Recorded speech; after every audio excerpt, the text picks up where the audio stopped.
Dominant Protector. Credit to the author. 4,241-50. Ang mga pangalan po na nandito ay galing sa mga name generator. Kaya kung meron man pagkakatulad sa mga pangalan ng totoong tao o lugar, ito ay tunay na hindi sinasadya. Little brother, why we have to wait until the 8th of next month? Napakalaki ng daungan, at ang daming barko, ito lang ba ang pupunta sa Ark City? Tanong ni Terence, natigilan. Hoy, bago ba kayong dalawa dito? Ito ang lugar ng Zinduan Sea, at ang Black Ark City ay nasa Black Ark Sea area. Hindi lamang ito malayo mula dito hanggang sa Black Ark City, ngunit ang dalawang sea area ay madalas na nag-aaway, at napakagulo. Kung hindi mo mapangasiwaan ng maayos ang lahat, hindi ka talaga makakarating doon. Paliwanag ng waiter sa dalawa, kaya hindi talaga kayang gawin ng mga ordinaryong pampasaherong barko ang negosyong ito. Sa buong pantalan, 2 o 3 may karanasan lang na barko ang dumadaan sa rutang ito. Aabutin ng 1 buwan ang pabalik-balik. Maghintay ka lang ng ilang sandali. Kahit 2 o 3 barko lang, every round trip aabutin ng 1 buwan. Hindi naman natin kailangang maghintay ng 1 buong buwan, di ba? Hindi kaya sa 8th of next month na binanggit mo ang kalalabas lang. Sabi ni Terence na nakakunot ang noo. Tama. Actually, maliban sa Collis lang, may isa pang medyo mas malaki na tumulak kalahating buwan na ang nakakaraan. Dapat itong nakadaong sa Black Ark City ngayon at babalik dito pagkalipas ng kalahating buwan. Gayunpaman, fully booked na ang mga slot para sa barkong ito, kaya maghintay na lang kayong dalawa. Umiling ang shop assistant at nagmungkahi, kung aalis ka sa 8 ng susunod na buwan, magpapabook ako ng 2 upuan para sa iyo. Gayunpaman, kakailanganin mong magbayad muna ng deposito ng 10 espiritual na jade. Sige, salamat. Naisip ito ni Terence, parang iyon lang ang tanging paraan ngayon. Binigyan niya ang lalaki ng 10 piraso ng espiritual na jade kahit anong mangyari, mas mabuting magpareserba muna ng 2 upuan. Kahit na hindi siya sumakay sa bangka, wala siyang pakialam kung masayang niya ang 10 piraso ng espiritual na jade. Sige, 8 ng susunod na buwan. Punta ka ng maaga, kinuha ng waiter ang espiritong si Jade at tumakbo papunta sa kahoy na bahay na parang toll station. Kumuha siya ng 2 tiket at ibinigay kina Terence at Terence.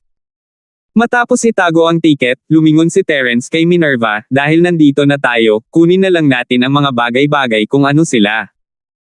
Sa anumang kaso, wala tayong ibang pagpipilian ngayon, kaya manatili na lang tayo rito at tingnan. Sige, dati ang impormasyon ng Law Enforcement Hall ay nagsabi na si Wabaw ay lumitaw sa Wind Ark Sea area, ngunit ang impormasyon ay maaaring hindi tumpak at napapanahon. Bukod dito, maaaring hindi siya palaging manatili sa Wind Ark Sea area, maaari pa siyang tumakbo sa kalapit na lugar ng sea. Naaliw si Minerva. Manam, totoo yan. Subukan muna natin ang swerte natin dito. Tumanggo si Terence. Sa totoo lang, naisip niya na hindi naman siguro masamang manatili dito pansamantala. Pagkatapos ng lahat, si Chen Keishan ay pinagnanasaan pa rin ang Black Ark City. Mas mabuting iwasan ang banta na ito. Sa totoo lang, sa tingin ko ito ay napakakakaiba. Parehong nawala ng dart sina Yandel Lee at Xian Guan, ngunit talagang iniwan nila kami at nagmamadaling bumalik. Hindi ba sila humihingi ng pasaway? Hindi ko alam kung ano ang iniisip nila. Biglang hindi napigilan ni Minerva ang pag-ungol. May iba pa siguro silang plano. Pagbalik nila, itutulak nila ang responsibilidad sa aming dalawa. Pagbalik namin, tapos na ang usapin. Nakangiting sabi ni Terence, hindi gaanong iniisip iyon. Hindi mahirap hulaan mula sa kanilang saloobin sa kanya at kay Minerva, ngunit ang desisyon ni Terence na maging bodyguard ay isang aksidente. Wala siyang pakialam sa mga bagay na ito at hindi siya mapakali kung sisiraan siya ng mga taong ito.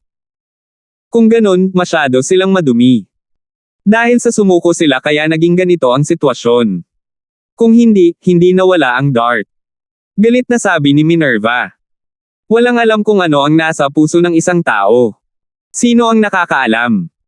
Umiling si Terence sa iniba ang paksa, sa totoo lang, sa palagay ko may iba pa na kakaiba. Ang apat na Picklate Golden Core Stage Cultivator na iyon ay tila nagplano nito, ngunit hindi nila alam na dadaan kami sa escort route sa fog ng dagat. Paano iyon? Maliban kung ano? Kumurap si Minerva at nagtanong. Maliban kung may iba pang kwento sa loob. It was just a bold guess, at wala pang konkretong ebidensya si Terence kaya hindi na niya inalam ang mga detalye. Forget it. We'll be staying here for a month. Humanap muna tayo ng ina matutuluyan. Sige, sabi niya. Tumango si Minerva, at biglang bumigat ang kanyang katawan. Hinubad ni Terence ang kanyang Amerikana at isinuot sa kanya, at nakaramdam ng init ang kanyang puso. Ginawa ito ni Terence dahil natutunan niya ang kanyang aralin. Bagamat si Minerva ay nakasuot ng belo at hindi nakikita ng mga tao ang kanyang mukha, ang kanyang katanji tanging anyo ay hindi natatakpan. Madali pa ring makaakit ng atensyon. Kung muli niyang nakilala ang isang tulad ni Kaizen, maaaring isa pang problema.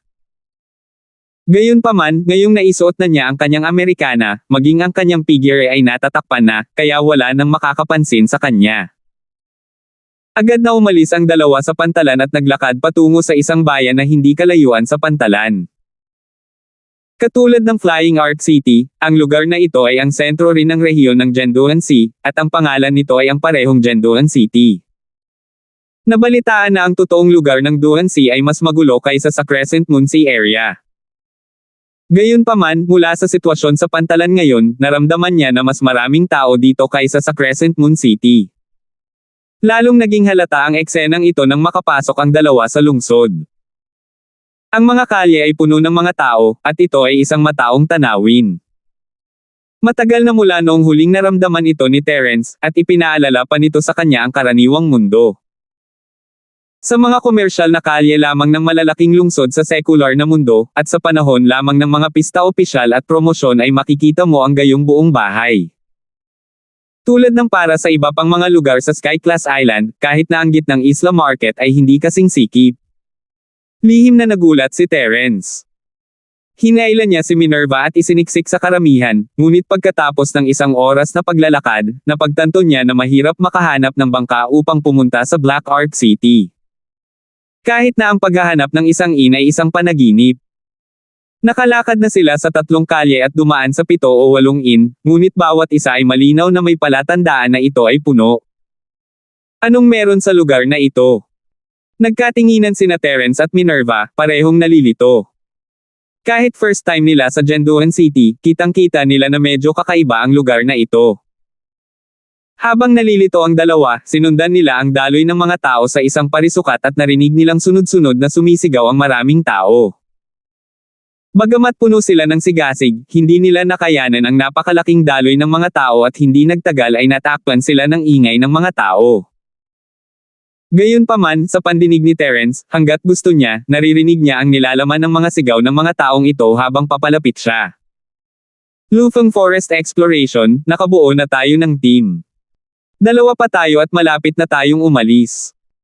Hindi dapat palampasin ng mga cultivator sa Golden Core Stage at pataas ang pagkakataong ito. Ito ang boses na pinakamalapit kina Terence, at ito ay malakas at malinaw kahit sa karamihan. 4,242.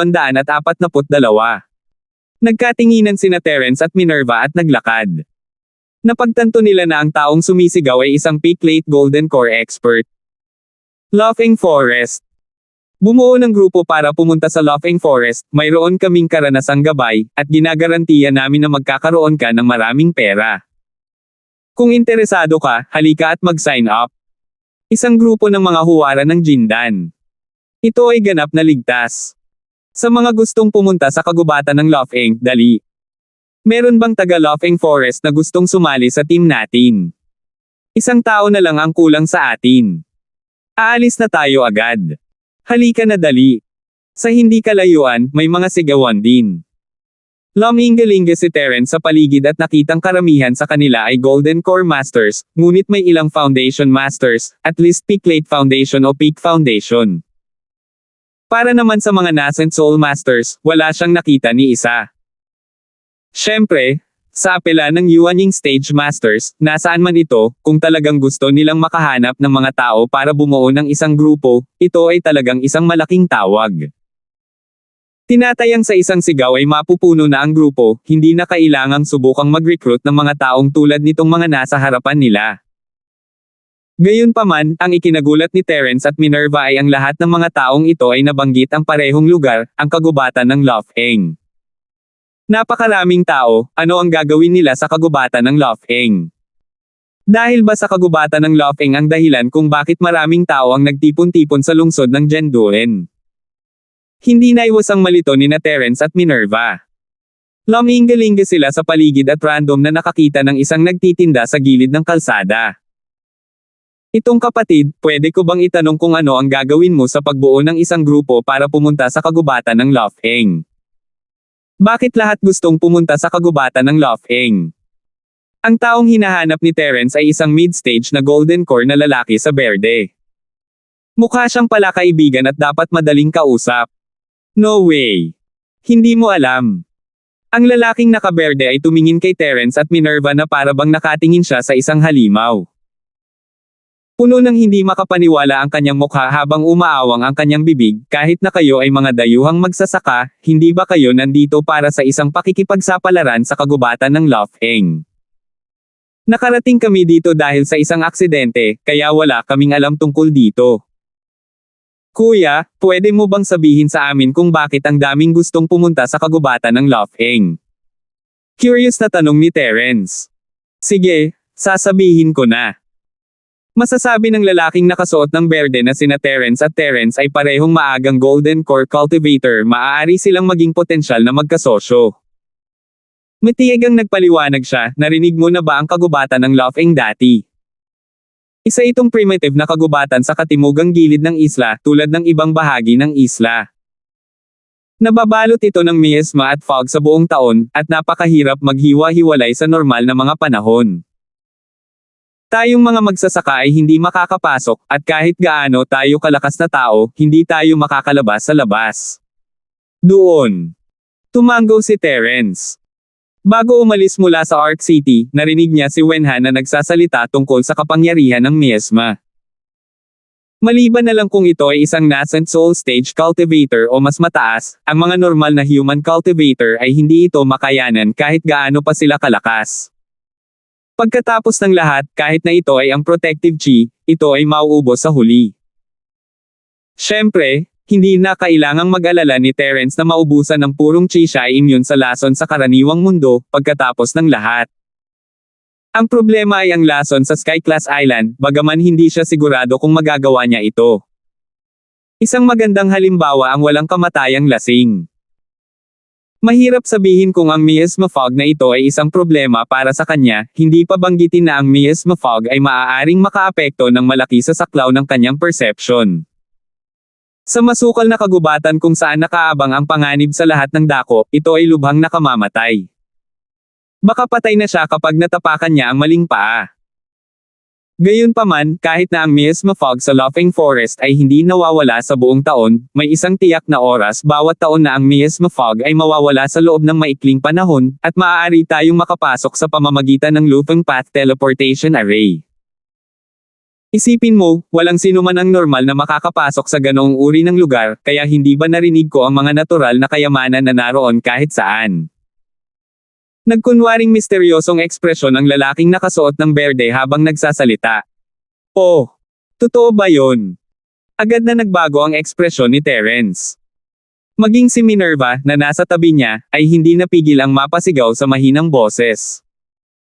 Natagpuan nila ang Wando Golden Core Fruit nang hindi sinasadya sa Hyukay Chanwu Mountain, na nagbigay daan sa kanila na maabot kung nasaan sila ngayon. Kung wala ang kayamanang ito, malamang na nasa Foundation Peak Stage pa rin si Terence, hindi man lang maaabot ang gilid ng Golden Core Stage, lalo pa si Minerva. Ang halaga ng Wando Golden Core Fruit ay maaari lamang ilarawan bilang sky high, at hindi pa ito nakita ni Terence sa merkado, kahit na sa isang lugar tulad ng Central Island kung saan nagtipon ang lahat ng nangungunang Chambers of Commerce. Para sa kanya, ang Wando Golden Core na prutas ay karaniwang kapareho ng Supreme Grade Golden Core. Ang bagay na ito ay mas bihira kaysa sa nakakalamon ng puso na Katanji, tanging damo na sinubukan niya sa lahat ng uri ng mga paraan upang mangolekta sa nakaraan. Ito ay talagang isang bagay na maaari lamang makatagpo ng swerte. Kahit ilang beses niyang subukan, kung mapili man niya ito sa huli ay kalahati sa kalooban ng langit at kalahati sa swerte. Siyempre, hindi ako nagsasalita tungkol sa mga chismis. Dati, higit sa 1 o 2 tao ang nakahanap ng Wando Golden Core Fruit sa kagubatan ng Lofeng. Sa katunayan, halos bawat taon ay mayroong isa. Kung hindi, bakit napakaraming tao ang nagmamadali dito sa mga oras na ito? Sabi ng lalaking nakasuot ng Asher na may Time na ekspresyon. Naunawaan na ngayon ni Terence hindi nakakaiba para sa prutas na makaakit ng napakaraming tao dito. Pagkatapos ng lahat, karamihan sa mga tao dito ay alinman sa Golden Core o Foundation Peak Cultivators, at ang bunga ay isang nakamamatay na tukso sa kanila. Hindi katakataka na walang maraming nagsisisimulang mga soul cultivator sa paligid, malamang na hindi nila kailangan ang mga bagay na ito. Kung ganoon, napakaraming tao ang nagtipon-tipon sa Gendoan City, at maging ang lahat ng inn ay puno na. Pupunta ba silang lahat sa kagubatan ng Lofeng? Tumango si Terence. Hindi naman lahat. Masasabi ko lang na ang ilan sa kanila ay, at ang iba sa kanila ay hindi. Tumawa ang lalaking nakasuot ng berde habang nagkakamot ng ulo. Oh, may mali pa ba? Kung ganoon, bakit sila nandito? Napakurap si Terence. Oh my God, bakit wala kang alam? Hindi naiwasang magulat ang lalaking naka-green. Tumingin ulit siya kina Terence at Minerva na parang isang halimaw, pero isa siyang mainit na tao at nagpaliwanag, kahit taga-ibang syudad ka, parang hindi mo pa narinig. Maya-maya, pupunta dito ang East Continent Yellow Rank Academy para mag-recruit ng mga estudyante. Sinasabi na ang Gendoan ay ang unang lugar para mag-conserving ang mga tao dito. Enerhiya at pag-iimbak ng lakas, naghihintay na ipakita ang kanilang lakas. Kung makapasa sila sa pagsusulit, maaari silang pumunta sa kontinente ng silangan upang mag-aral. East Province.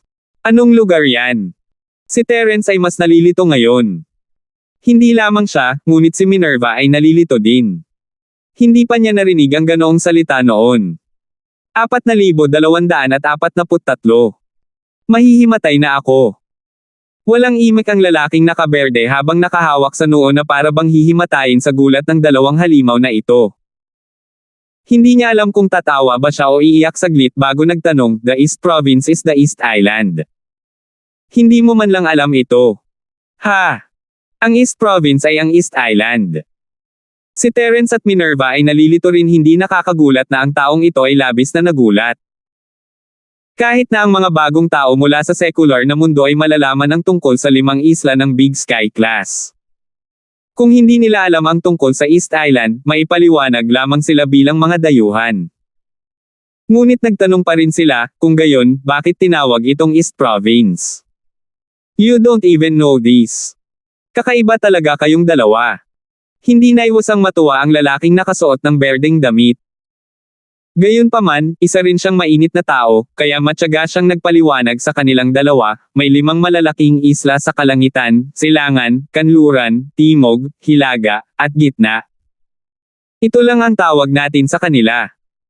Ngunit sa totoo lang, hindi talaga maituturing na isla ang East at South Islands, ngunit ang East Continent at South Continent.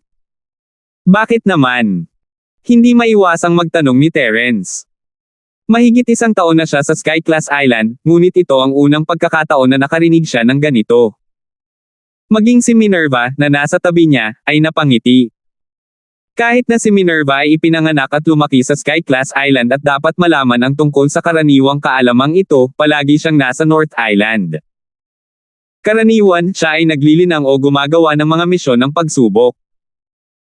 Bihira siyang makipag-ugnayan sa ibang tao at bihirang magkaroon ng pagkakataong marinig ang mga tao na magsalita tungkol dito. Kahit na siya ay hindi pa nakarinig ng tinatawag na silangan at timog na mga kontinente.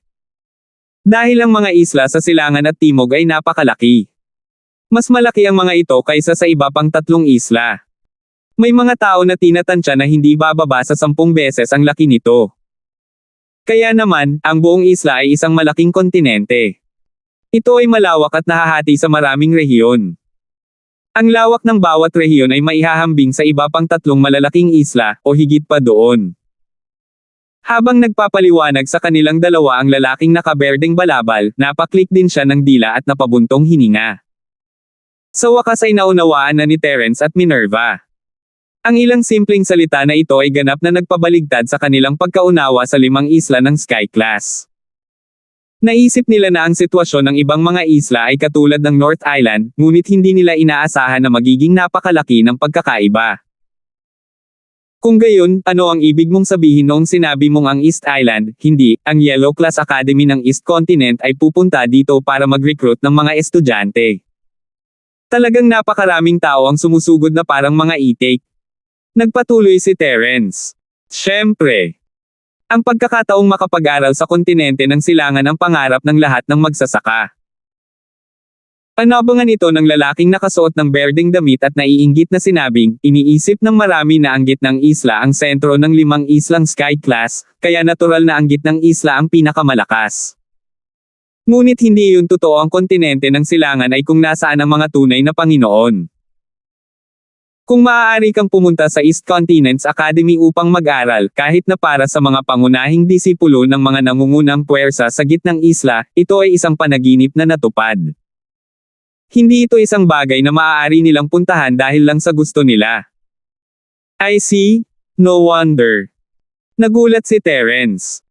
Naisip niya na ang silangang isla ay isa lamang sa 4 na sub-island, ngunit ito ay napakalakas na pag-iral. Hindi katakataka na kapag kausap niya ang multo o si Melvin, mahiwagang ngiti siya sa tuwing magtatanong siya tungkol sa East Island at sasabihin na lang niya sa kanya mamaya. Ngayong napag-isip-isip niya ito, marahil ay dahil sa sobrang baba ng kanyang lakas noong mga oras na iyon, kaya walang kwenta kung sasabihin sa kanya. Ayaw niyang maging masyadong ambisyosa. Ang Genduancy area ay ang unang hintuan ng Yellow Rank Academy sa East Continent. Ito ay isang once-in-a-lifetime na pagkakataon. Ayon sa karanasan ng nakaraan, ang unang hintuan ay mas madaling dumaan. Kung hindi, mas mahirap kung malapit na silang matapos sa dulo. Ang lalaking nakasuot ng berde ay medyo tapat kahit sa mga estranghero tulad nina Terence at Minerva, wala siyang itinatago. Ibinuhos niya lahat ng nalalaman niya. Ano ang mga kondisyon para sa mga Golden Class Academies upang mag-recruit ng mga estudyante noong nakaraan? Sabi ni Terence. Ang una ay talento. Ang pangalawa ay lakas. Speaking of this, the Green Robe Man did not help but say with great interest, mula sa nakaraang karanasan, kahit paano pa magbago ang recruitment conditions, hindi nila matatakasan ang 2 kondisyon na ito. At isa lang ang sigurado, tanging ang mga nasa Golden Core Stage lang ang makakapag-sign up. Kung tungkol sa qualifications, ito ay medyo malabo, hindi natin ito makikita sa ating sarili, ngunit mayroon silang 5 mga elemento na maaaring subukan ang larangan na ito, ngunit mayroon silang 5 mga elemento na maaari nilang subukan ang larangan na ito. Kahit sa Ores Core Stage. Huminto si Terence. Siya at si Minerva ay parehong early Golden Core Masters, na siyang pinakamababang kinakailangan. Hey! Yun lang ang minimum requirement sa pangalan, basic condition lang para sa registration. Tingnan mo lahat ng mga tao na nagtitipon sa Genduan City ngayon, at mahigit 80% sa kanila ang nandito para sa pagkakataong ito. Napakaraming Golden Core Cultivator, at limitado lang ang mga spot ng Golden Class Academies. Tuktok ng Golden Core Stage. Nag-analyze ang lalaking nakasuot ng berdeng parang eksperto. Napangiti si Terence nang walang pag-aalinlangan, hindi talaga ito iniisip.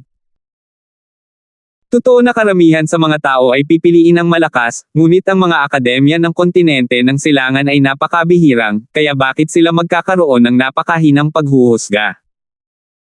Bukod dito, ang taong ito ay nagsabi na ngayon lang na ang unang bagay na pinahahalagahan ng mga tao ay ang kakayahan, na sinusundan ng lakas. Kung ang aptitude ay hindi mabuti, kahit na siya ay isang dalubhasa sa tuktok ng huling yugto ng Jindan, ano? Matapos piliin na pumunta sa East Province, kung hindi sila gumawa ng anumang pag-unlad, hindi ba iyon ay makakasira sa reputasyon ng kanilang academy? Isinasantibi ang iba pang aspeto, sina Terence at Minerva ay parehong Golden Core Stage Masters na ganap na nakalusot. Ang kanilang potensyal ay tiyak na mga nangungunang antas ng pag-iral sa Golden Core Stage, at sila ay may lubos na kalamangan sa aspetong ito. Speaking of which, masyadong nagkataon lang ang panahon kung saan nagre-recruit ng mga estudyante ang Yellow Academy sa East Province. Tamang-tama matapos mawala ang miasma sa kagubatan ng Lupang, kaya naman mas marami ang nagtitipon sa Jenduan City ngayong taon kaysa sa mga nakaraang taon. Kaya naman napakasikip. Ang lalaking nakasuot ng berdeng damit ay agad na nagsimulang magpantasya, hehe, kung makakakuha ako ng ilang mga kayamanan mula sa kagubatan ng Lufeng sa pagkakataong ito at pagbutihin ang aking lakas, pagkatapos ay sasali ako sa pagsusulit sa preselection ng Huang Class Academy ng East Continent. Baka mapili ako, at pagkatapos ay magiging matagumpay ako. Nagkatinginan sina Terence at Minerva at hindi maiwasang mapangiti. Ang ideyang ito ay lubos na perpekto. Karamihan sa mga tao sa Jenduan City ay malamang na nagkaroon ng parehong panaginip. Pupunta siya sa kagubatan ng Lufeng upang kumuha ng ilang likas na kayamanan upang mapahusay ang kanyang lakas at pagkatapos ay maghanda para sa pagsusulit ng Huangjia Academy ng East Continent. Mula noon, aakyat na siya sa makalangit na hagdan at humanga sa mundo sa isang gawa. Panalo lang siya sa buhay. 4,244. Hehe, saka sana matupad yung wish ni Kuya. Nakangiting sagot ni Terence bago nagtanong, Kuya, kung wala ka ng ibang masabi, maaari mo bang sabihin sa amin ang higit pa tungkol sa South Province? Ang South Continent ay hindi lamang malaki, ngunit mayroon din itong maraming maliliit na isla at mga dagat na nakapalibot dito. Halimbawa, ang Zinduan Sea Area at ang Black Sea Area sa gilid ay nasa saklaw ng South Continent. Gayunpaman, kung South Island ang karaniwang tinatawag natin, ito ay ibang bagay. Iyon ay tumutukoy sa pangunahing bahagi ng kontinente ng Timog. Ang tinatapakan ngayon ay ang South Continent. Matiig ang paliwanag ng lalaking naka-green. Oh, I see. Tumango si Terence. Alam niya lang na ang Southern Island ay teritoryo ng mga spirit beast, pero hindi niya alam na may Southern Continent. Naintindihan niya rin sa wakas. Hihimatayin ako sa inyong dalawa. Tumingin ang lalaking nakaberde sa ekspresyon ni Terence at natahimik ulit, wala kayong alam. Baguhan ka man, hindi pa ako nakakita ng mga taong katulad mo. Wala kayong common sense. Pareho tayo sa North Island, hindi pa tayo nakakapunta dito, at hindi pa natin ito narinig, kaya. Natatawang sabi ni Terence. Oh my God, tagahilagang bahagi ka ng isla. Gulat na gulat ang lalaking nakasuot ng berde pero agad naman itong tumango bilang napagtanto. Ang layo naman nito at wala masyadong tao sa North Island ang pumupunta dito. Hindi nakakagulat na hindi mo narinig ang mga bagay na ito.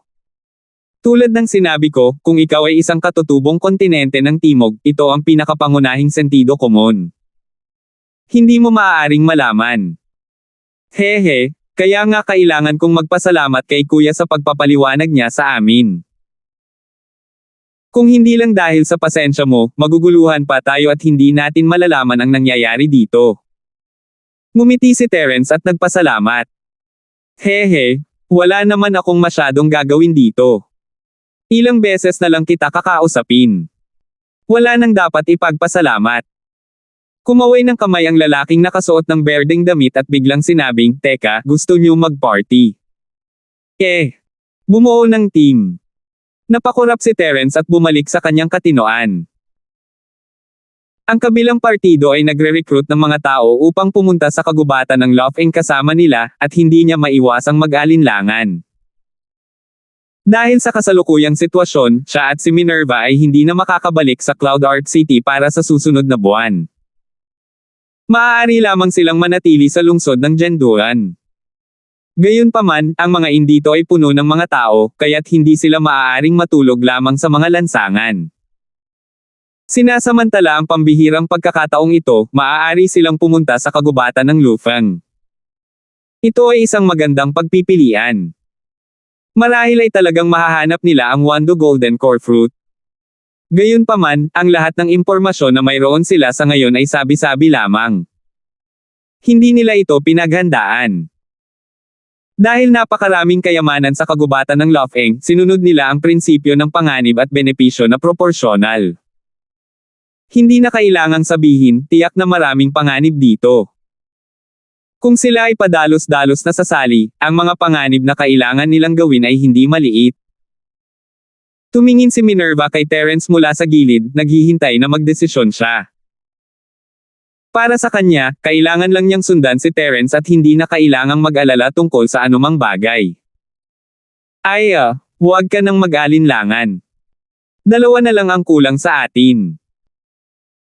Agad na naiinip na sinabi ng lalaking nakasuot ng berdeng damit, kung hindi ako nagkakamali, pareho kayong eksperto sa entablado ng Jindan, di ba? Ito ay dapat na. Narinig ko na ang mga patakaran sa North Island. Kung wala ang lakas ng Golden Core Stage, hindi ka papayagang gawin ang isang malayo ang Cross Island mission. Ang lalaking nakasuot ng berde ay isang mid-stage na Golden Core practitioner, ngunit hindi inilalabas ang mga aura ni Terence at Terence. Wala siyang maginhawang impostor tulad ni Terence, at maaari lamang siyang gumawa ng magaspang na hula mula sa kanyang karanasan. Tama, pareho tayong nasa early Ores Core Stage. Tumango si Terence, walang dapat itago. Oo. Kahit na medyo mahina ang kanyang lakas, ang isang maagang yugto ng Jedan ay halos hindi sapat. Bilisan mo at magsama-sama ka. Kung patuloy kang maghahabol sa ganito, huli na para sa iyo na pagsisihan ang pagkawala ng pagkakataong dumaan sa kagubatan ng Lofeng. Nagmamadaling nagpayo ang lalaking nakasuot ng berde. Buong araw na siyang sumisigaw sa plaza na ito, ngunit dahil hindi sapat ang kanyang sariling lakas, wala pa ring nakapansin sa kanya hanggang ngayon. Kahit na ang dalawang tao sa kanyang harapan ay mga masters lamang sa yugto ng Jedan, ang makahatak ng dalawa ay isang sorpresa para sa kanya. Kung hindi, tulad ng sinabi niya, ang miasma sa kagubatan ng Lufeng ay mawawala sa loob ng limitadong panahon, at kung patuloy siyang maghihintay, huli na ang lahat. Ang mga gumalaw ng maliksi ay matagal nang umalis. Marahil ay dinambong na nila ang isang malaking sako ng likas na kayamanan. Sa huli, dito na lang sila maghintay at mag-aksaya ng oras dahil sa kakulangan ng tao. Sino ba naman ang hindi mag-aalala? Nagkatinginan sina Terence at Minerva at sa wakas ay nagpasya na sumang-ayon. Basta magkatrabaho silang dalawa, masasabing invincible sila sa Golden Core Stage. Kahit na pumunta sila sa kagubatan ng Lofeng, dapat garantisado pa rin ang kanilang kaligtasan. Pero bago iyon, may mga bagay muna silang itanong. Ilan na kayo ngayon? Tumango si Terence. 4 na ngayon. Kung kasama kayo, 6 na. Ang lalaking nakaberde ay natuwa nang makitang interesado si Terence. Kung gayon, bakit hindi maghanap ng iilan pang tao? Ang ibig sabihin ng isa pang tao ay isa pang tao. Kung lahat tayo ay bubuo ng isang koponan, hindi ba mas ligtas ito? Hindi maiwasang magtanong ni Terence. Hoy, parang wala talaga kayong alam ah. Ang lalaking nakasuot ng berdeng damit ay walang imek at matigang nagpaliwanag, may isang paraan lamang para makapunta tayo sa kagubatan ng Lofeng, at iyon ay ang paggamit ng Lofeng Road Teleportation Array. Walang ibang paraan. Pagkatapos ng lahat, ito ay nasa gilid ng katimugang isla. Tumahak man tayo sa ruta ng tubig o hangin, madali tayong aatakihin ng mga espiritong hayop. Napaka-delikado. Ang Path Teleportation Array ni Lufeng. May limitasyon kaya ang bilang ng tao. Hindi maiwasan ni Terence na mag-isip-isip. Tama. Ang teleportation array na ito ay nangangailangan ng 6 na tao na umakyat ng sabay-sabay. Hindi hihigit o mas kaunti. Eksaktong 6 na tao lamang ang maaaring i-teleport sa kagubatan ng Lofeng. Gayunpaman, ang lokasyon ng teleportasyon ay random, at hindi mo alam kung saan ka i-teleport. Kung ikaw ay mapalad, maaari kang makatapak sa isang kayamanan. Kung ikaw ay malas, maaari kang mahulog sa isang bagay na den o isang dragon lang. Siguradong nasa kagubatan ng Lofeng. Nagkibit balikat ang lalaking nakasuot ng berde. Matagal nang umiiral ang Path Teleportation Array na ito ni Lufeng. Alam ng lahat kung paano ito gamitin, ngunit hindi nila naisip ang mekanismo ng teleportasyon nito. Matapos ang napakaraming taon, napagpasyahan nila na ito ay random, at walang iba pang mga patakaran. Kung ganun, paano kung may pumasok na 6 na tao at 1 o 2 sa kanila ang aksidenteng namatay? Hindi ba sila makakabalik? Hindi maiwasang magtanong ni Terence. Hindi na kailangang mag-alala tungkol dyan. Ang looping teleportation array na ito ay may requirement lang sa bilang ng mga taong maaaring pumasok, ngunit walang limitasyon sa bilang ng mga taong maaaring bumalik. Kahit 1 tao lang, maaari pa rin silang umalis. Nakangiting umiling ang lalaking nakasuot ng berdeng damit. 4,245. Sige, salamat sa payo mo. Since that's the case, we've decided to join. Tumango si Terence. Dahil walang limitasyon ang kanilang pagbabalik, walang dapat ikabahala. Kung hindi, kung nahiwalay sila sa kanila pagkatapos nilang pumasok at hindi na makabalik, talagang F*** iyon. Sa anumang kaso, walang ibang gagawin dito. Sa bilis na ito, maaaring kailanganin pa niyang matulog sa mga lansangan. Sa kagandahan ni Minerva, kung siya ay hindi sinasadyang natuklasan, ito ay malamang na magdulot muli ng gulo. Hindi magiging masaya iyon. Mas mabuting pumunta sa kagubatan ng Lough para sa isang pakikipagsapalaran. Maging ang puso ni Terence ay nangangati sa pag-iisip ng Wando Golden Core Fruit. Siya ay isang perpektong Golden Core Stage Master, at ayon sa teorya, magiging mas madali para sa kanya na makapasok sa susunod na stage kumpara sa ibang Golden Core Stage Masters, ngunit aabutin ng daan-daang taon para magawa ang bagay na iyon. Kahit na ang isang perpektong Golden Core Stage Master ay mangangailangan ng hindi bababa sa mga dekada kung sila ay nagsanay lamang ng normal. Gayunpaman, kung makukuha niya ang kanyang mga kamay sa Wando Golden Elixir Fruit at pinuhin ang Supreme Grade Golden Elixir Pills, maaari niyang lubos na paikliin ang oras na kailangan. Ang galing! Tuwang-tuwa ang lalaking nakasuot ng berdeng damit. Ang miasma sa kagubatan ng Lough ay mawawala lamang sa limitadong panahon. Ilang araw na silang naghintay ng 4, at talagang hindi na sila makapag-aksaya pa ng oras. Ngayon, sa wakas ay nagkaroon na sila ng sapat na tao. Agad siyang nagpakilala, Denver Gray ang pangalan ko. Naghihintay na ang 3 pa sa inn. I'll take you there now. Pwede na tayong umalis. Sige, mahihirapan ako kay Kuya Gray. Tumango si Terence at agad na sinundan ang lalaking kasama ni Minerva. Sa sobrang dami ng tao, dumaan silang 3 sa 2 kalye at nakarating sa isang high-class room sa isang inn. Sa sandaling ito, matagal na silang 3 na naghihintay. Sinilip ni Terence ang silid, may 2 lalaki at 1 babae. Sa 2 lalaki, ang isa ay isang late-stage na Golden Core Cultivator, ang isa ay isang mid-stage na Golden Core Cultivator, at ang huling babae ay isang peak-stage early-stage Golden Core Cultivator. Kayong 3, ito ang isang taong ngayon ko lang natagpuan. Isa siyang eksperto mula sa dulong hilagang isla at handang sundan tayo sa kagubatan ng Lough. Kinuha ni Denver ang inisyatibo at masigasig na ipinakilala sila. Ito ang nakatatandang kapatid na si Bubay, isang dalubhasa sa huling yugto ng Gininto Angkor. Ito si Kuya Felix, isang mid-stage Golden Core expert. At ito ay si Miss Hannah, isang peak-stage early-stage Golden Core expert. Siya ang kasosyo sa paglilinang ng nakatatandang kapatid na si Bubay. Tiningnan ni Terence ang 3 lalaki. Si Bubay ay mukhang nasa 30s, at siya ay may gwapong mukha. Nakasuot siya ng puting robe at may hawak na paper fan sa kamay. Sa unang tingin, siya ay mukhang Pino, ngunit kung titingnang mabuti, makikita nila ang isang pahiwatig ng kalupitan sa pagitan ng kanyang mga kilay. Hindi siya kasing Pino gaya ng tingin niya. Nakaupo sa kabilang side si Felix, na mukhang nasa early 30s din. Maikli ang buhok niya at nakasuot ng kulay abong damit. Gayunpaman, kahit na ito ay hindi maitago ang kanyang mga nakaumbok na kalamnan, na nagbibigay ng isang pakiramdam ng kakayahan.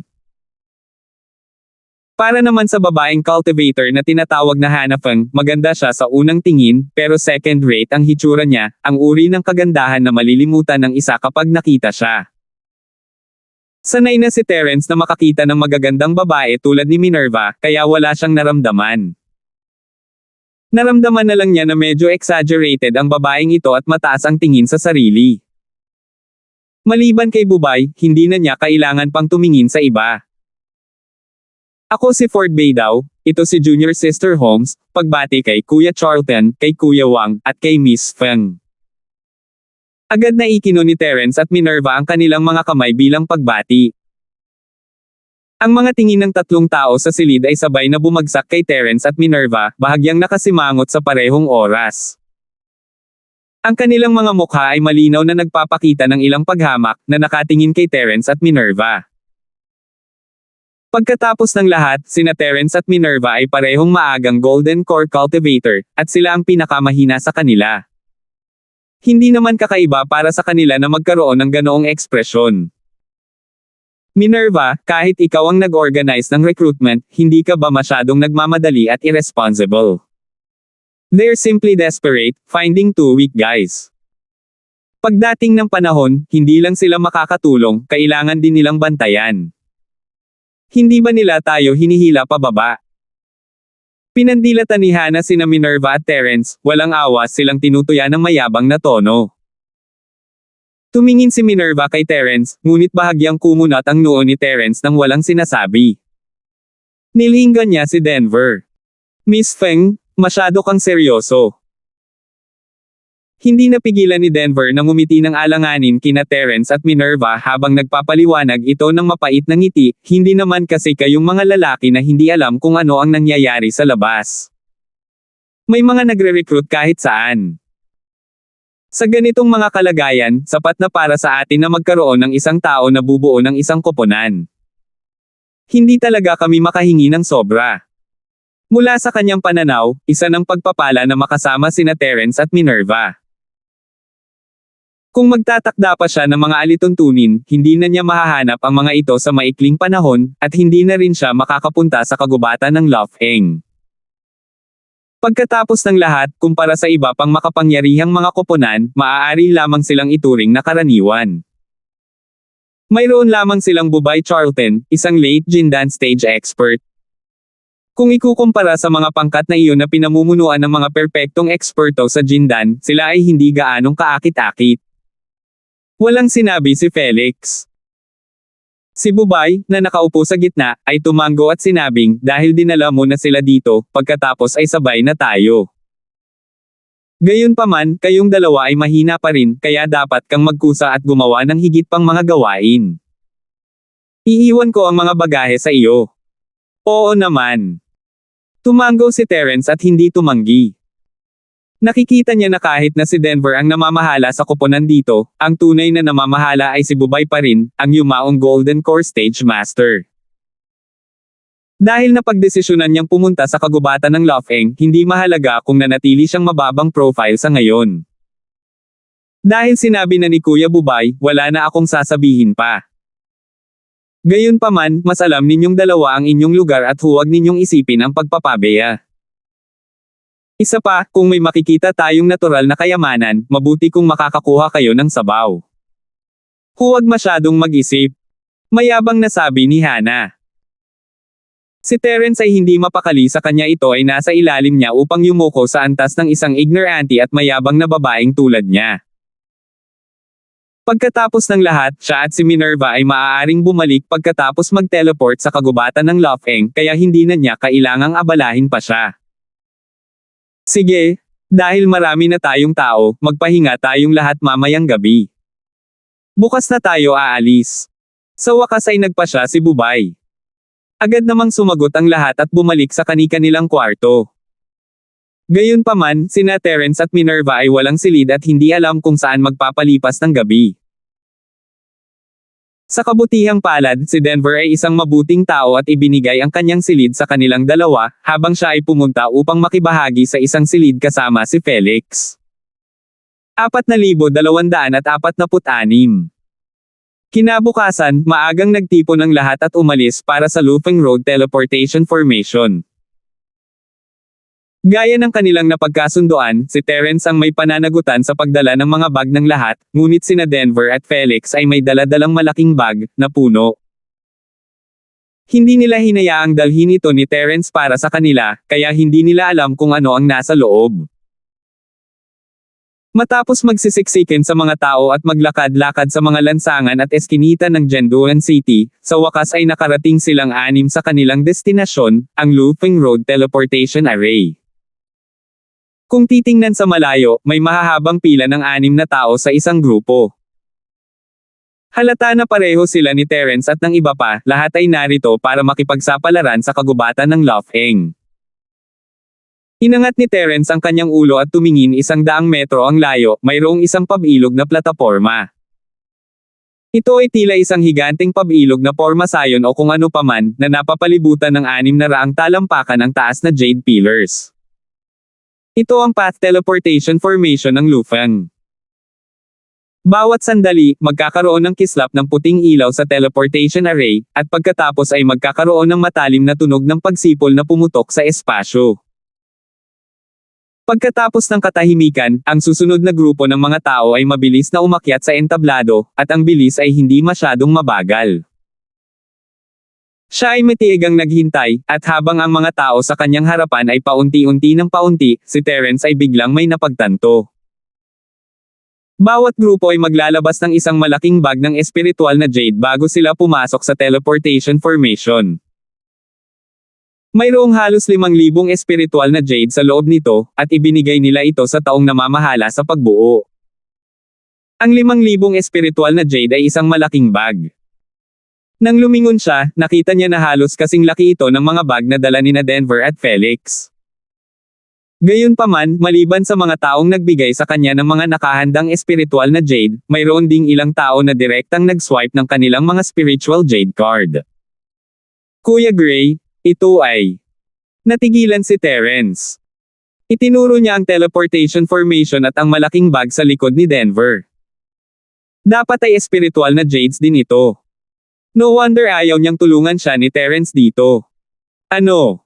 Saglit na natigilan si Denver bago siya nag-react. Tinapik niya ang kanyang ulo at sinabing, hindi mo ba alam?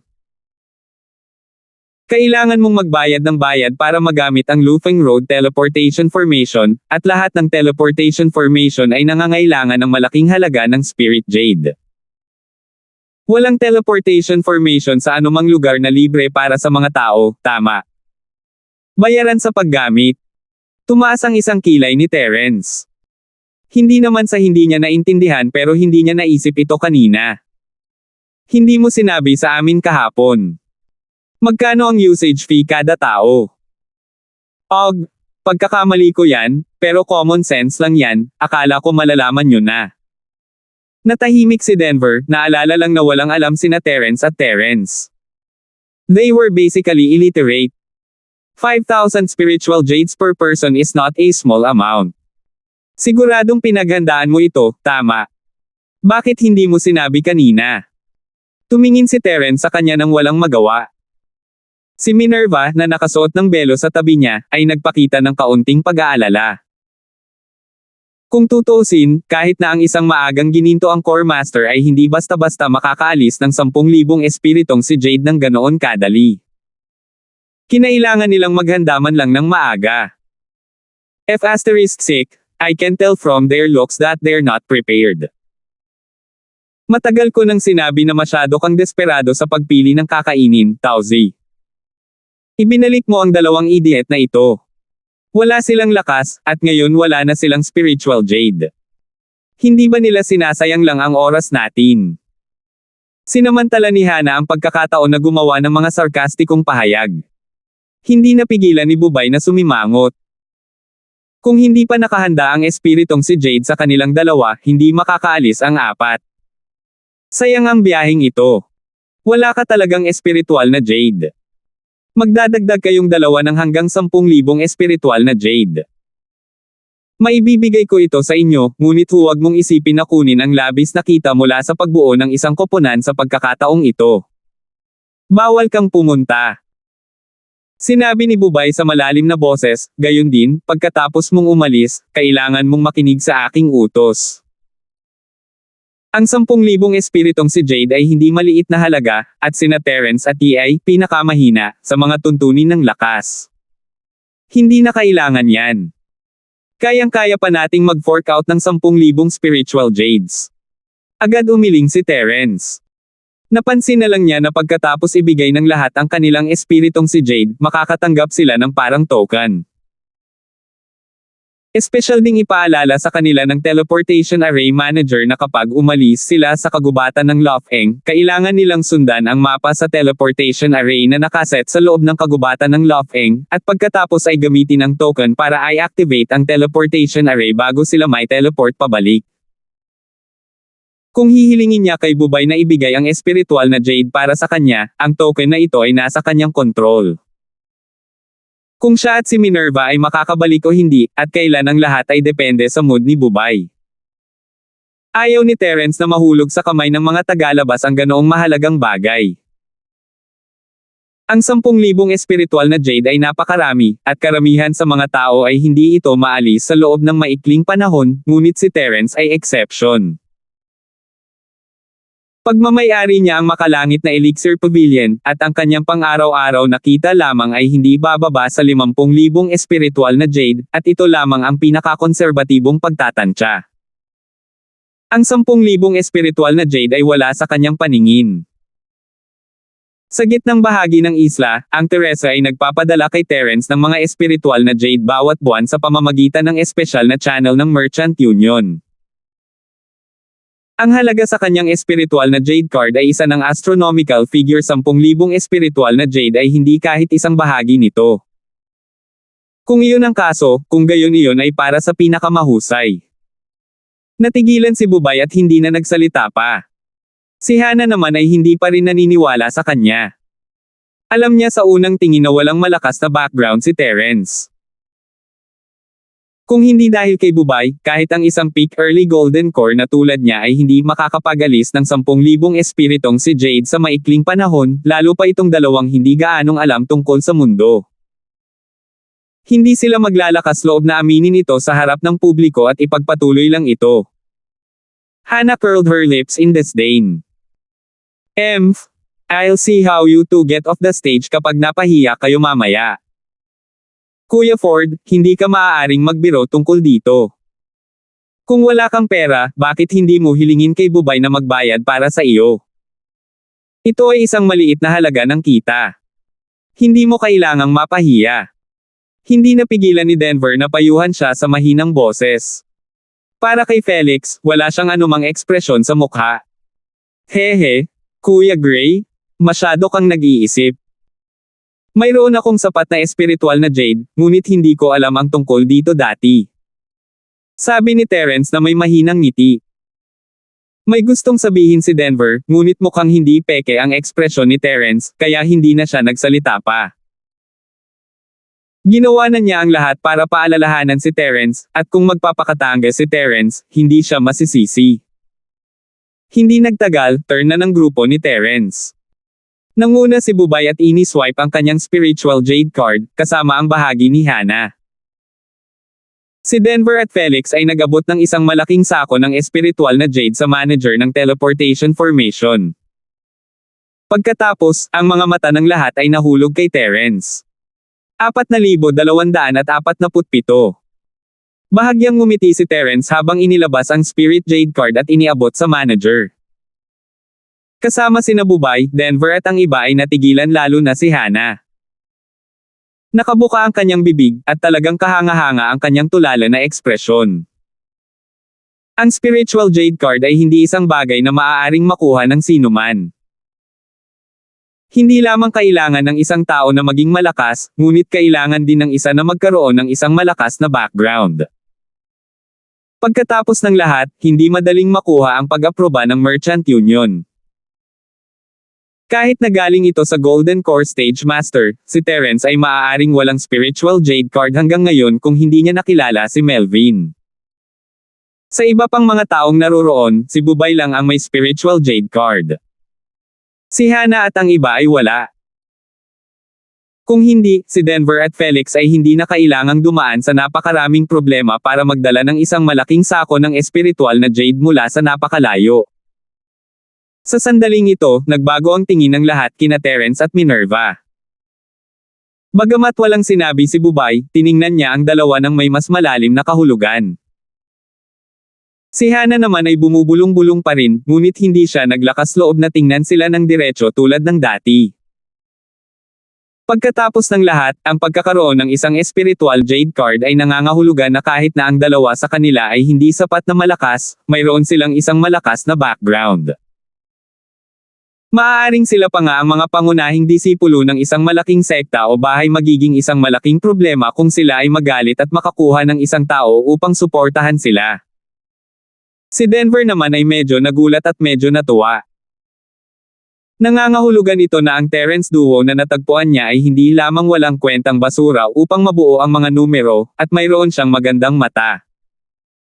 Para kay Felix, maliban sa pagkagulat, wala siyang ibang espesyal na ekspresyon sa kanyang mukha. Ganito na ang pakikitungo niya kina Terrence at Terrence mula pa noong una, hindi kasing friendly ni Denver, ni kasing diin ni Hana.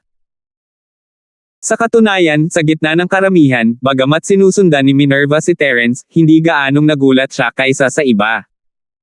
Sa katunayan, mas nagulat siya.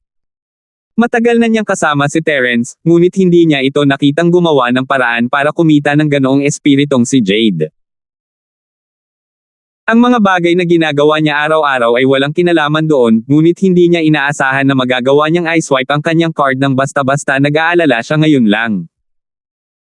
Gayunpaman, kahit na siya ay naghihinala, hindi niya maaaring tanungin si Terrence sa harap ng mga tagalabas.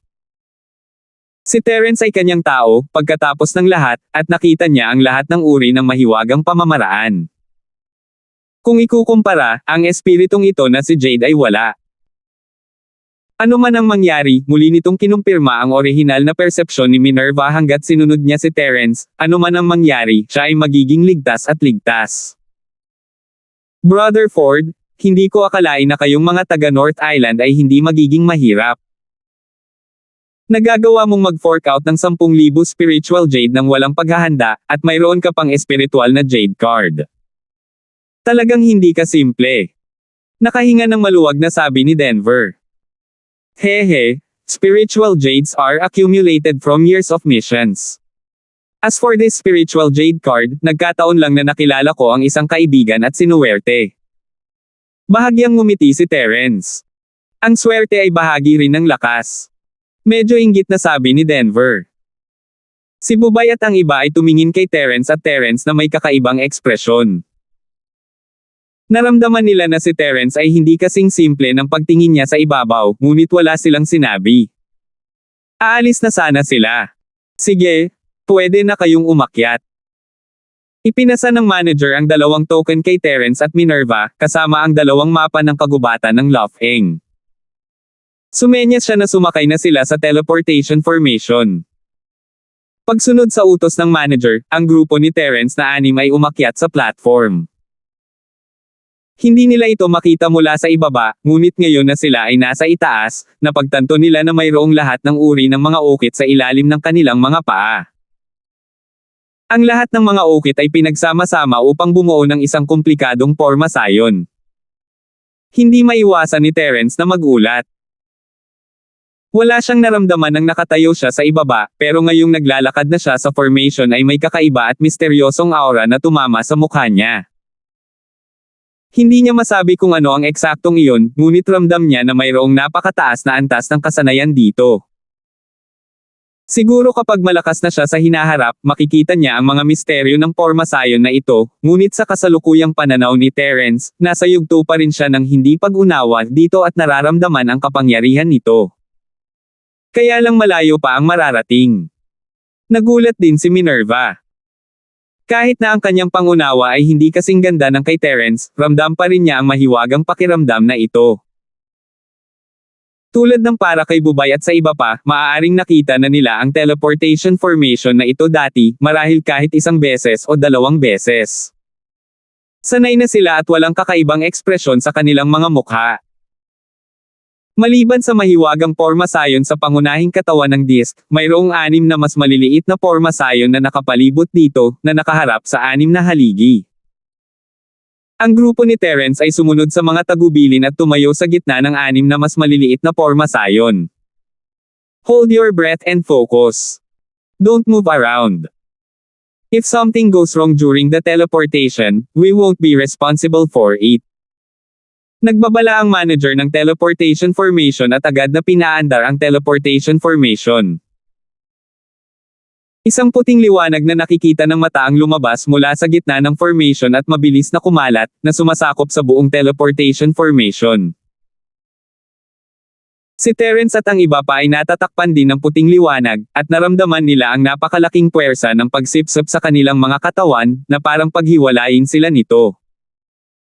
Kahit na sa maagang gininto ang ubod ng lakas ng katawan ni Terence, medyo hindi ito matiis. Buti na lang at hindi nagtagal ang proseso.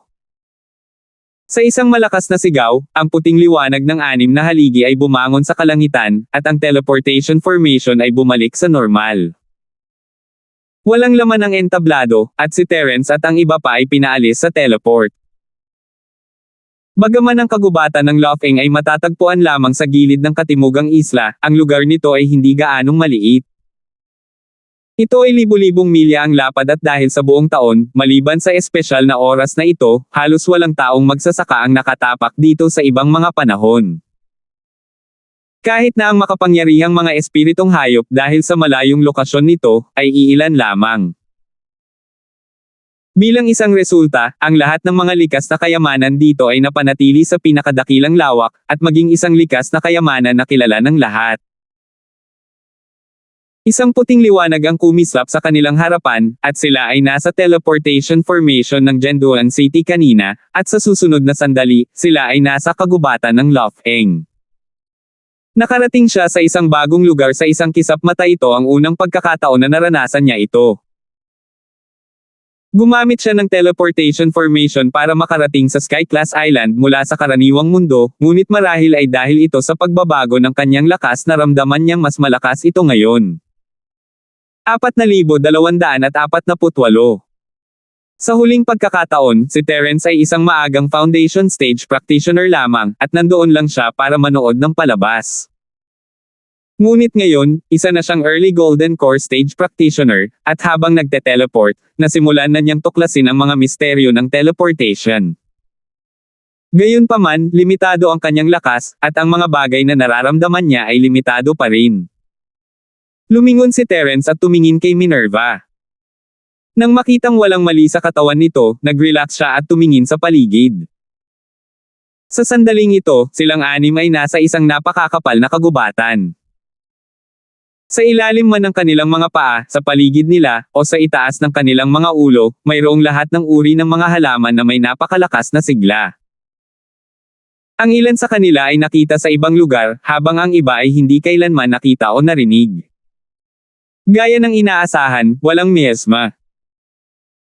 Ito ang unang bagay na kinumpirma ni Terence. Ang ilaw ay mahina sa kagubatan, ngunit kahit papaano ay nakikita niya ng malinaw ang kanyang paligid. Kahit 12 metro ang layo, basta walang halaman, kitang-kita pa rin niya. Kung may miasma, hindi magiging ganito.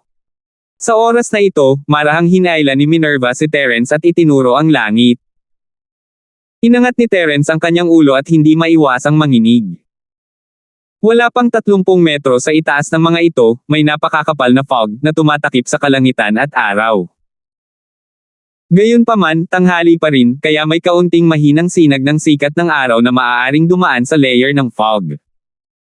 Kung hindi, ito ay magiging madilim. Kuya Gray, ang layer ba ay nasa itaas ng miasma? Hindi napigilan ni Terence na magtanong.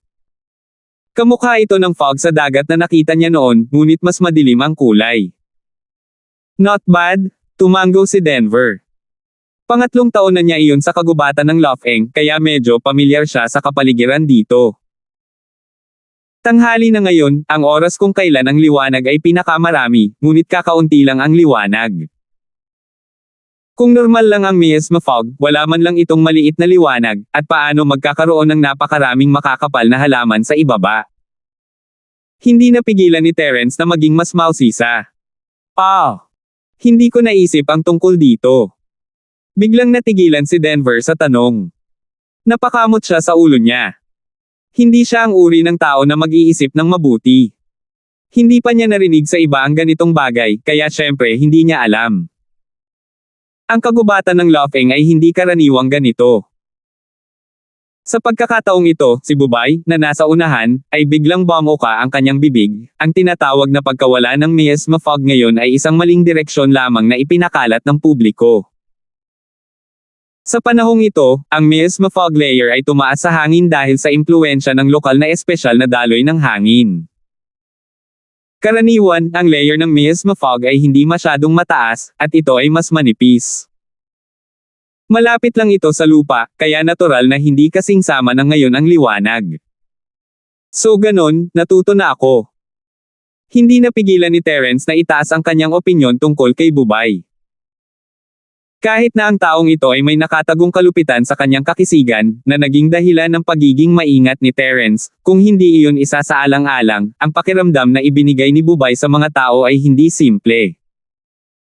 Napakaalam ni Kuya Charlton, hindi tulad ng ilang tao na hindi lang mahina kundi mangmang din. Hinawakan ni Hana ang braso ni Bubay gamit ang isang kamay at pinagmamalaki si Terence. Hindi niya nagustuhan ang eksena ni Terence na nagpapanggap na kalmado at biglang kinuha ang Spirit Jade card. Hindi pinansin ni Terence ang babae at tumingin kay Bubay. Bigla siyang nagtanong, Kuya Charlton, patawarin mo ako sa pagtatanong, ngunit nakarating ka rin ba sa kagubatan ng Lofeng sa mga normal na oras? Sa sandaling sinabi niya ito, maging si Denver at ang iba pa ay natigilan. Hindi nila maiwasang mapatingin kay Bubay na nagtataka. Normal para sa kanya na pumunta sa kagubatan ng Lofeng sa oras na ito. Gayunpaman, kung maglakas loob siyang pumunta sa anumang oras, talagang matapang siya. Ang kasalukuyang kagubatan ng Lofeng ay isang ganap na kakaibang mundo mula sa karaniwang kagubatan ng Lofeng. Bagamat may nagbabadyang panganib sa lahat ng dako, basta't siya ay maingat at hindi masyadong masama ang kanyang swerte, kahit na hindi siya makakuha ng anumang likas na kayamanan, maaari siyang maka-atres ng ligtas. Gayunpaman, kung ito ay sa mga normal na panahon, ang puno ng miasma na kagubatan ng Lofeng ay maituturing na isang dragon's pool o isang tiger's den para sa mga taong nagsasaka. 9.5 sa 10 tao ang mamamatay dito. Kung si Bubay ay dumating dito sa ibang panahon at nabubuhay pa, kung gayon ang taong ito ay maituturing na isang malaki at malakas na paa. Tama, minsan akong natrap dito at hindi sinasadyang nagtagal. Buti na lang at nakaligtas ako. Tumingin si Bubay kay Terence at iwinagayway ang puting papel na fan sa kanyang kamay habang mahinang sumagot. Nagkatinginan ang lahat at tumingin kay Bubay ng may higit na paggalang. Ang kanilang mga salita ay malinaw, ngunit maaari nilang hulaan ang panganib sa likod nito nang hindi nagdedetalye. Ang taong ito ay talagang hindi simple. Masigurado si Terence sa kanyang paghatol. Tiningnan niya si Minerva, senyales na sundan siya ng mabuti sakaling magkaroon ng anumang aksidente. Sa sandaling ito, biglang nagbago ang ekspresyon ng lahat. Mula sa masukal na kagubatan sa di kalayuan, may umuungal, na sinasabayan ng kaluskos ng makakapal na halaman. Halata na may espiritong halimaw na mabilis na papalapit. Bago pa makareact ang sinuman, ang may-ari ng boses na ito, na tila 1,000 talampakan ang layo kanina, ay biglang lumitaw sa likuran ng lahat sa susunod na sandali. Isang napakabilis na malaking itim na anino ang biglang sumugod palabas. Walang oras si Terence para tingnan ito ng mabuti. Mabilis niyang hinawakan si Minerva at umiwas sa gilid. Kasabay nito, ganoon din ang reaksyon ni Bubay at tumabi kay Hana. Gayunpaman, sina Denver at Felix ay nasa mas mahirap na posisyon. Si Denver ay nasa medyo maayos na kalagayan nang makatakas siya matapos gamulong at gumapang. Gayunpaman, si Felix ay hindi gaanong pinalad. Hindi siya makaiwas sa oras at direktang natangay ng malaking itim na anino. Buti na lang at grace lang at hindi siya direktang tinamaan. Kung hindi, sa momentum na ito, si Felix ay magiging kalahating baldado kahit na hindi siya mamatay. Sa isang lugar na tulad nito, ang isang taong lubhang nasugatan ay magiging kasing patay. Maliban kung sila ay talagang magkaibigan na dumaan sa buhay at kamatayan kasama si Felix, walang sino man ang handang ipagsapalaran ang kanilang buhay ng may pasanin.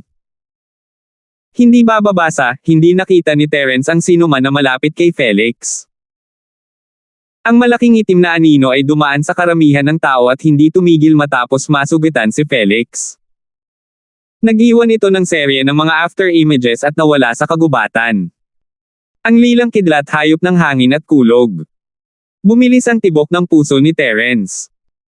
Mabilis ang anino, ngunit nakilala niya ang espiritong hayop sa isang sulyap lamang. Masyadong pamilyar iyon. Hindi inakala ni Terence na makikita niya ang isa sa uri ni Lil Feng sa Sky-class Island, lalo na sa kagubatan ng Lofeng. Ang mga isla ng Sky-class ay karaniwang hiwalay sa secular na mundo, at naisip ni Terence na ang Purple Lightning Beast ay umiiral lamang sa secular na mundo. Hindi niya inaasahan na may makikita siya sa mga isla ng Sky-class, at sa hitsura nito, ang lakas ng Purple Lightning Beast na ito ay mas mataas kaysa sa Little Feng. 4,249. Kahit na ito ay masyadong mabilis para makakita ng malinaw, mula sa katotohanan na nagawa nitong saktan si Felix sa isang hit, maaari itong husgahan na ito ay hindi bababa sa isang Golden Core Stage Spirit Beast. Pagkatapos ng lahat, si Felix ay isang intermediate Golden Core Stage expert. Kung nasa foundation establishment stage pa lang siya, imposibleng matamaan siya ng ganoon kadali, lalo pa siyang masugitan. Ang Purple Lightning Beast ay isang espiritong hayop na kilala sa bilis nito, at sa mas mataas na antas ng lakas, ang bilis nito ay mas mabilis. Kahit si Terence ay hindi niya inakala na maaabutan niya ang nag-charge ng labis, ito ay likas na talento ng lahi, at gaano man kahirap ang pagsasanay ng mga tao, hindi sila may kukumpara dito sa parehong antas. Hindi tayo pwedeng magtagal dito, maghanap tayo ng mapag-usapan. Sabi ni Bubay na nakakunot ang noo. Hindi na niya hinintay ang sagot ng iba at naglakad na siya palayo kasama si Hannah. Sina Denver at Felix ay hindi nang ahas na maging mabagal, at mabilis na sumunod. Bagamat bahagyang nasugatan si Felix, nakakagalaw pa rin siya ng normal, kaya hindi siya naiwan. Bahagyang tumango si Terence kay Minerva, na sinenyasan siyang sundan si Bubay. Ang dahilan kung bakit biglang sumugod ang Purple Lightning Beast ay marahil dahil sa aura ng 6 na tao, na nagpa-alerto dito. Gayunpaman, bukod dito, may isa pang mas mapanganib na posibilidad. Malamang na hindi lang naalarma ng mga tao ang Purple Wind Lightning Beast na ito, kundi isa pang mas malakas na Spirit Beast. Ang Purple Wind Lightning Beast na ito ay isa lamang isda sa pond na nahuli sa kalamidad. Kung ito ay nag-iisa, hindi ito direktang sumugod, ngunit hinabol ang grupo. Ngayon lang ito tumakbo ng napakabilis dahil hinahabol ito ng mas malakas na espiritong hayop. Kahit na ang lahat ay isang Golden Core Stage expert, at maging si Bubay ay isang late Golden Core Stage expert, ang Lufeng Forest ay ang tahanan ng mga Spirit Beast. Itong Golden Core Stage lang na Purple Lightning Wind Thunder Beast na dumarating at umalis ng walang bakas ay sapat na para pahirapan ang lahat. Kung may dumating pa na mas makapangyarihang espiritong hayop, marahil ang ilan sa 6 na tao ay mamamatay dito. Kara-rating lang niya sa kagubatan ng Lofeng at wala pang nagawa. Wala man lang siyang nakitang makalangit na kayamanan. Kung nataman siya sa ulo, mamamatay talaga siya bago pa man niya makumplito ang kanyang misyon. Gusto niyang umiyak pero walang luha. Sinundan ng grupo ng mga tao si Bubay. Makalipas ang ilang sandali, sa wakas ay nakakita sila ng isang butas ng puno na medyo nakatago at ligtas. Saka lamang sila nagtago sa butas ng puno sa ilalim ng pamumuno ni Bubay. Halika, tingnan natin ang mapa at kumpirmahin ang lokasyon. Iminuwestro ni Bubay ang lahat na umupo sa isang bilog at kinuha ang mapa ng kagubatan ng Lofeng, hinahayaan ang lahat na matukoy ang lokasyon. Tumango ang lahat na may matagal na takot at sabay na tumingin sa mapa. Sa isang lugar tulad ng kagubatan ng Lofeng, ang pagkumpirma sa lokasyon ang pinakamahalagang bagay. Kung hindi man lang nila maisip kung nasaan sila, hindi na rin sila makakabalik, lalo pa ang paghahanap ng makalangit na kayamanan. Kung gusto niyang bumalik, kailangan muna niyang hanapin ang teleportation array. Ito ay minarkahan sa mapa, ngunit kung hindi niya matukoy ang kanyang sariling lokasyon, paano niya ito mahahanap? Ang bawat isa ay isang Jindan Stage Master, at ang kanilang perception at recognition ability ay higit pa sa mga ordinaryong tao. Gayunpaman, sa kagubatan ng Lufeng, kararating lang nila at wala pang oras para makahinga. Walang mga palatandaan sa paligid nila, kaya mas madaling sabihin kaysa gawin upang kumpirmahin ang kanilang kasalukuyang posisyon. Nandito tayo ngayon sa lugar na ito. Itinuro ni Bubay ang lokasyon pagkaraan ng ilang sandali, na ikinagulat ni Terence at ng iba pa. Nagkatinginan sila. Sina Hana at Bubay ay nasa magkabilang panig, kaya wala silang kakaibang ekspresyon sa kanilang mga mukha. Gayunpaman, mukhang hindi masyadong kumbinsido ang grupo nina Denver at Terence. Pagkatapos ng lahat, ang pagtukoy sa lokasyon ng isang tao ay hindi isang bagay na malulutas sa lakas lamang. Kahit na si Bubay ay isang late Golden Core expert, hindi siya sigurado. Hindi na kailangang pagdudahan ito. Nandito ako dati, kaya mayroon akong impression sa lugar na ito. Nang makita ito, ikinaway ni Bubay ang kanyang kamay upang pawiin ang pagdududa ng lahat. Pagkatapos ay sinabi niya, sa pagkakataong ito, naniniwala akong lahat ay pumunta sa kagubatan ng Lufeng para sa mga likas na kayamanan, tama ba? Sigurado iyan, tumango sina Denver at Felix. Hindi masama. Tumunog sina Terence at Minerva. Sa antas ng Golden Core Stage, upang mapabuti ang kanilang lakas, maaari lamang silang umasa sa kanilang sariling pagsusumikap at paglilinang. Ang mga tinatawag na elixir sa merkado, maliban sa iilan, ay may kaunting epekto sa kanila. Kahit na mayroon, sila ay hindi mabibili. Kung walang pagkakataon, kahit na mayroon kang malaking bilang ng mga spirit jade sa kamay, maaaring hindi mo mabili ang mga ito. Sa kabaligtaran, kung talagang gusto niyang mabilis na pagbutihin ang kanyang lakas, mas mabuting ipin ang kanyang pag-asa sa iba't ibang likas na kayamanan. Kung siya ay mapalad na makakuha ng isang Wando Golden Core Fruit, ito ay nagkakahalaga ng mga dekada ng matapang na paglilinang. Sige, dahil nandito na tayo, hindi ko na itatago sa lahat. Ang tingin ni Bubay ay dumaan sa mukha ng lahat, at dahan-dahan niyang sinabi na may seryosong ekspresyon, I wonder if you've heard of baby ginseng. Ang iba ay natigilan lahat, ngunit tumalon ang puso ni Terence. Hindi lamang niya alam ang tungkol sa baby ginseng, ngunit ginamit niya ito upang gumawa ng mga elixir dati.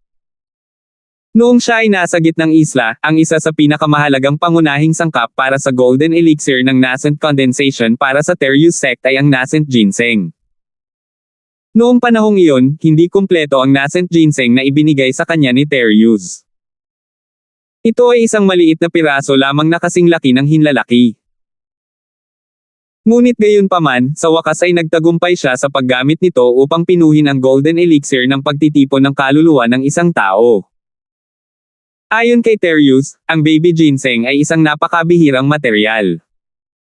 Mas bihira pa ito kaysa sa Wando Golden Core Fruit. Kahit na ang maliit na piraso ng baby ginseng ay nakuha niya sa kanyang mga unang taon sa kanyang peak na may matinding pagsisikap. Tulad ng para sa isang kompletong baby ginseng, hindi pa ito lumitaw sa merkado, pabayaan si Terius. Ang isang maliit na piraso lamang nito ay isa ng bagay na mahirap hanapin.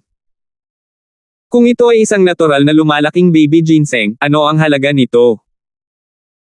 Kahit na sa pagiging mahinahon ni Terence, hindi niya maiwasang huminga ng malalim sa naisip. Muli siyang tumingin kay Bubay, at mas may pagkagulat sa kanyang mga mata. May balita ba ang lalaking ito tungkol sa baby ginseng? Kuya Charlton, baka nandito ka para sa nascent ginseng this time. Naging mabigat din ang paghinga ni Denver. Marami na siyang nakitang bagay sa mundo, kaya narinig niya ang tungkol sa baby ginseng. Alam niya na ang bagay na ito ay mas mahalaga kaysa sa Wando Golden Core Fruit. Ngayong bigla niyang narinig na binanggit ito ni Bubay, bigla siyang napuno ng emosyon. Medyo may relasyon siya kay Bubay, pero hindi naman masyadong malalim. Ang dahilan kung bakit siya ang bumuo ng koponan ay dahil dinala ni Bubay si Hana sa kagubatan ng Lufeng at sinabing bibisita sila. Kaya naman tinawag niya sina Felix, Terence, at Minerva. 4,250. Gayunpaman, ipinagwalang bahala niya na ang plano ni Bubay ay katulad ng kanyang plano.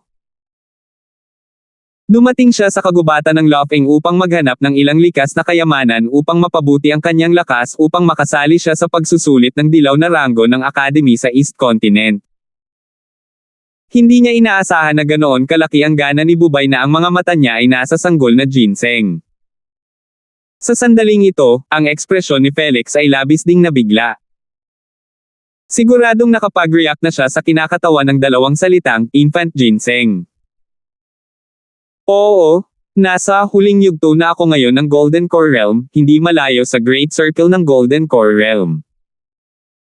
Kailangan kong simulan ang paghahanda upang paikliin ang Nascent Soul in advance. Kung gusto kong paikliin ang Nascent Soul ng mabilis, hindi ko magagawa kung wala ang Golden Core ng Nascent Soul, at ang Nascent Ginseng ay ang pangunahing material para sa pagdalisay ng Nascent Soul. Tinuwanan ni Bubay ang karamihan ng walang itinatago. Pero, bagamat mabigat ang paghinga ni Denver, likas pa rin siyang maingat at hindi hinayaang pumasok sa kanyang isipan ang dalawang salitang baby ginseng. Para sa isang mataas na grado na kayamanan tulad ng sanggol na ginseng, huwag na nating pag-usapan kung mayroon nga ba o wala ang kagubatan ng Lufeng. Kahit na mangyari iyon, tiyak na ito ay nasa pinakamalalim na bahagi ng kagubatan na iyon. Tama, natural na hindi lilito ang sanggol na ginseng sa labas ng kagubatan, kaya't matagal ko nang napagdesisyonan na pumunta sa kailaliman ng kagubatan. Maglakas loob ka bang sumama sa akin? Huwag kang mag-alala, basta magkasama tayo, kahit na mahanap natin ang namumuong ginseng o hindi, gaano man tayo kalaki sa langit at pantay-pantay ang paghahati-hati ng mga materyales sa dulo, ang lahat ng bagay sa lupa ay pantay-pantay ang paghahati sa wakas. Ang dami nating pinapatay. Puno ng sinseridad ang mukha ni Bubay habang panata. Magandang bagay talaga ang baby ginseng na mapapanaginipan lang ng mga tao. Nagkatinginan sina Denver at Felix at nag-aalangan pa rin. Gusto ng lahat ng baby ginseng, pero narinig ko na noong nakaraan, pagdating namin sa Laughing Forest, kahit na bumuo kami ng team para makapasok sa malalim na kabundukan, kahit na ito ay isang Golden Core stage na punong-puno ng cultivation na lugar, kahit na isang lugar na mas ligtas sa cultivation, wala sa kanila ang mas ligtas. Kulang. Tama, bagamat maganda ang infant ginseng, kailangan mo pa ring mabuhay para makuha ito. Tama na. Felix chimed in. Sa ating lakas, mas mabilis at mas kawawa ang ating mamamatay kung pupunta tayo sa malalalim na kabundukan. Ang mga salitang ito ay hindi lamang para takutin ang mga tao. Ang mga espiritong hayop sa mga panlabas na rehiyon ay mahina, ngunit ang mga espiritong hayop sa kalaliman ay malakas. Sa kasalukuyan, ang lahat ay nasa mga panlabas na rehiyon lamang, at nakatagpo na sila ng Golden Core Stage Purple Lightning Beast. Kung sila ay palalimin pa, sino ang nakakaalam kung ano ang kanilang makakaharap? Ito ang Southern Island, ang base camp ng Spirit Beast Clan. Kahit na ang kagubatan ng Lufeng ay matatagpuan sa gilid, kung lumitaw ang isang espiritong hayop ng Golden Core Stage o maging ang orihinal na yugto ng sanggol, tiyak na hindi ito isang bagay na kayang harapin ng lahat ng naruroon. Oo nga, at may isa pang punto, kahit na swertehin pa natin ang namumuong ginseng at makatakas dito, hindi natin ito mapipino para maging golden pill, kaya walang kwenta. Hindi naman natin pwedeng sayangin at ibenta ng diretso, diba? The golden elixir is a 6th grade elixir. I guess only a pill god like Zhang Lijiao can make it. Ordinary elixir masters can't do it. With our connections, where we can find such a top elixir master to help us.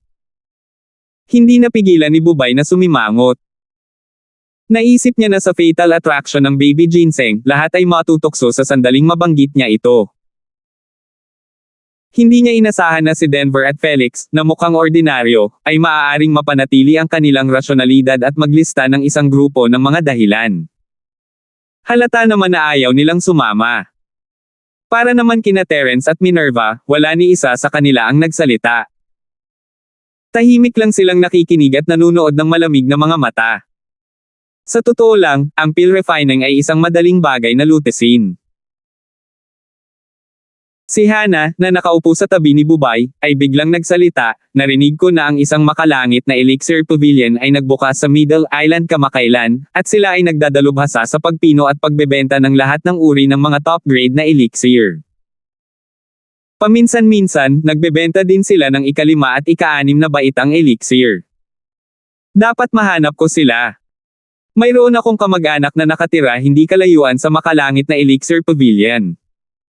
Hindi nakaimik si Terence. Hindi niya alam kung matatawa ba siya o maiiyak. Kailangan niyang pilitin ang kanyang ekspresyon para hindi ipakita. Ang may-ari ng Heavenly Pill na pavilion ay nakaupo sa harapan niya, at palagi niya itong tinitingnan. Ngayon, gusto niyang humingi ng tulong sa Heavenly Pill Pavilion. Gayunpaman, ang mga salita ni Hana ay nagliwanag sa mga mata nina Denver at Felix, at ang kanilang pag-aalinlangan ay malinaw na napalitan ng isang pahiwatig ng pagnanasa. Sa katunayan, kahit si Terence mismo ay natukso. Pagkatapos ng lahat, sino ang hindi gustong maabot ang nascent soul? Sa Sky Class Island, ang foundation stage ay simula pa lamang. Golden Core Stage ang susunod na level, at kapag naabot lang ng isa ang orihinal na level ay maituturing silang numero 1. Kahit sa gitnang isla, maituturing silang Super Masters. Ang pag-aalala ng bawat isa ay hindi walang dahilan, ngunit sa aking palagay, ang malalalim na kabundukan ay hindi nakakatakot gaya ng iniisip mo. Hindi ibig sabihin na pagkatapos na makapasok sa malalalim na kabundukan, hindi ka na makakabalik. Sa totoo lang, noong hindi ko sinasadyang manatili sa kagubatan ng Laughing noon, nasa malalim na kabundukan talaga ako. Humampi si Bubay habang mainit ang bakal at naglabas ng mabigat na bomba. Ano? Kuya Charlton, napunta ka na sa malalalim na bundok. Nagulat si Denver at ang iba pa. Nang tanungin ito ni Terence, sinabi lamang ni Bubay na hindi sinasadyang nanatili siya sa kagubatan ng Laughing ng ilang sandali, ngunit hindi sinabi na ito ay nasa malalim na kabundukan. Ang antas ng panganib ay nasa isang bagong antas. Tama, nung huli akong sumama sa iba, nagkaroon ng kaunting aksidente. Hindi ko lang na-miss yung oras na nawala ang miasma, pero napilitan din akong manatili sandali sa malalim na kabundukan. Pero sa huli, naka-atres pa rin ako. Kitang-kita na kahit delikado ang malalalim na kabundukan, hindi naman ito katawa-tawa at nakakatakot sa labas, as long as it is very terrifying. Inaliw ni Bubay ang lahat. Totoo ba yon? Talagang natukso sina Denver at Felix. Kung talagang may paraan si Bubay para ilabas sila ng buhay, kung gayon kahit na Dragon's Pool o Tiger's Den, sisingilin pa rin nila. Pagkatapos ng lahat, ito ang namumuong ginseng na kahit na ang mga bagong dating na eksperto sa soul stage ay mababaliw. Siyempre, kailangan ko munang sabihin ang mga pangit na salita. Ang mas malalim na bahagi ay tiyak na mas mapanganib kaysa sa panlabas na bahagi na ating kinaroroonan. Pagkatapos ng lahat, ang panganib at gantimpala ay palaging proporsyonal. Gaano man kaganda ang ruta, ito ay ganap na imposible at hindi makatutuhanang isipin na wala talagang panganib. Iniiba ni Bubay ang topic. Kung nakit niya sila sa malalalim na kabundukan, lahat ay naghihinala. Ngunit ngayong sinabi niya iyon, nadama ng lahat na siya ay tapat at maaasahan, at mas madaling makinig sa kanyang utos. Gaya ng inaasahan, pagkatapos marinig ang kanyang mga salita, ang pagiging maingat nina Denver at Felix ay nabawasan ng malaki, at medyo sabik na silang subukan. Kung totoo ang sinabi ni Bubay, ito ay talagang isang pambihirang pagkakataon.